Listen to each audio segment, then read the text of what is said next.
I'm going to tell a couple of stories this morning, and I'm going to talk about me.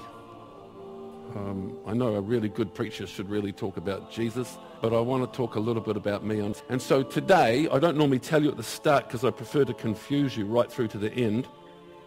I want to talk to you about my awkward relationship with the gospel. So I'm going to talk to you a little bit about my awkwardness and the gospel.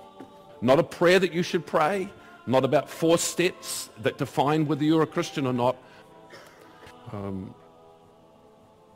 The idea of the gospel is it's not a 3-step plan to get your fire insurance paid. And as you grow in your faith, you realize that the gospel, the good news of Jesus, is not about life after death. It's about helping people to live the life now, not to get their life after death situation sorted out. Because most people who are living aren't really interested in dying. And I want to suggest to you that while this may be somewhere hidden in the text, somewhere in your idea of what your afterlife or your post-mortem reality is about, you ought to take this picture and just burn it before the Lord. It's not just a historical story about someone who died on the cross. It's about someone who was incarnated, or someone who lives as a cosmic idea, somebody who became a human being. And I know it's going to feel awkward to some of you because you've been taught in the way of dualism.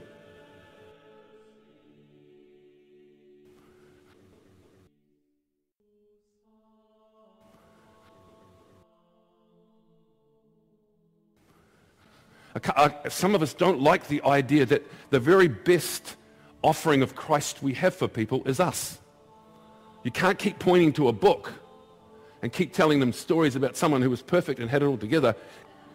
Jesus spent most of his time talking about how life matters and why he was life and how you need to get comfortable with living the life that you're meant to live.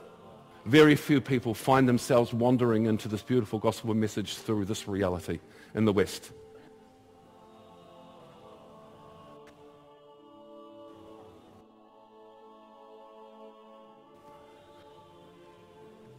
And I just want to say something to you. There's something that's challenging the world right now about how we understand our religion and understand Christianity. It is not the only religion that God is using to speak to people about Jesus Christ. Did you know that? Christianity is not the only religion that is speaking to people about Jesus Christ. He's doing it through the Muslim tradition. He's speaking, Jesus is finding his way into multiple religious aspects. This gospel, when it incarnates in your life, it will deal with your xenophobia, your egalitarianism. It will challenge your philanthropy, and it will deal with your elitism. It will deal with that part of you that thinks that you're the one who's got the message exactly right when God is finding his way in people's lives way outside of you. And it betrayed the very spirit of God. And you better get the gospel. You better let the gospel have its way with you, because she is deeply seductive and wonderfully interested in incarnating in your life. And if you're lucky, you'll have kids with her. She'll impregnate you.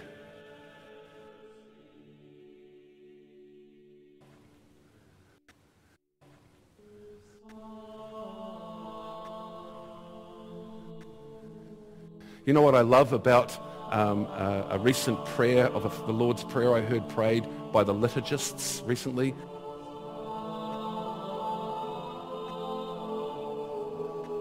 They said it like this: Our Father, our Mother, our Holy Other who art in heaven, hallowed be your name. Isn't that beautiful?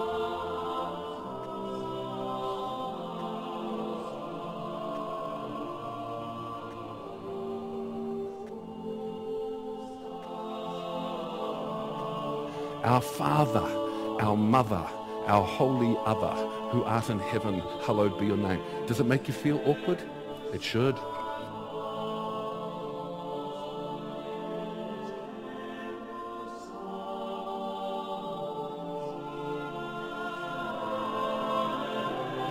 Christianity is not the only religion that is speaking to people about Jesus Christ. He's doing it through the Muslim tradition. He's speaking, Jesus is finding his way. It is not the only religion that God is using to speak to people about Jesus Christ.